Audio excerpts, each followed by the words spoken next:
जानकारी आई है जिसे हम कह सकते हैं organized crime and corruption reporting project.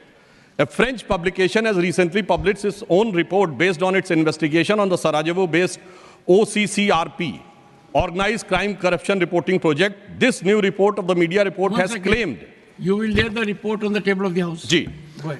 आज इस रिपोर्ट के अनुसार ये कहा गया है कि इस प्रोजेक्ट को फॉरेन गवर्नमेंट्स की फंडिंग है और उसका फोकस इंडिया के ऊपर भी है, और इस फॉरेन गवर्नमेंट की फंडिंग के साथ साथ जॉर्ज सोरोस के साथ भी इनका कनेक्शन है.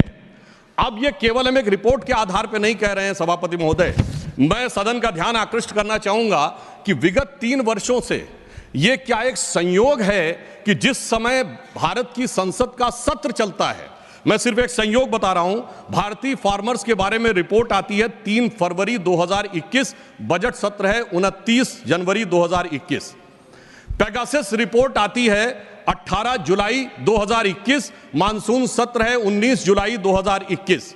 उसके बाद 31 जनवरी 2023 से भारत की संसद का बजट सत्र शुरू होता है और 24 जनवरी 2023 को हिंडनबर्ग रिपोर्ट आती है. जनवरी 2023 में भारत की संसद का सत्र शुरू होता है और 17 जनवरी 2023 को बीबीसी की डॉक्यूमेंट्री आती है, इंडिया द मोदी क्वेश्चन. और गंभीर महत्वपूर्ण बात है, 20 जुलाई 2023 को भारत की संसद का सत्र शुरू होता है और मणिपुर वायलेंस का वीडियो 19 जुलाई 2023 ठीक एक दिन पहले जारी होता है. पूरे सीक्वेंस में अगर हम चलें तो महोदय मैं याद दिलाना चाहूंगा कि 10 मई 2024 को कोविड वैक्सीन के बारे में एक रिपोर्ट छपती है, जिस समय भारत का चुनाव प्रचार अपने पूर्ण उसके ऊपर था.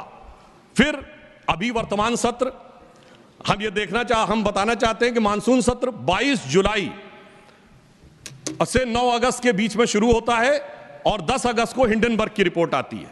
वर्तमान सत्र 25 नवंबर से प्रारंभ होता है और 20 नवंबर को अमेरिकन कोर्ट के एक अटॉर्नी की रिपोर्ट आती है एक बिजनेस हाउस के संदर्भ में.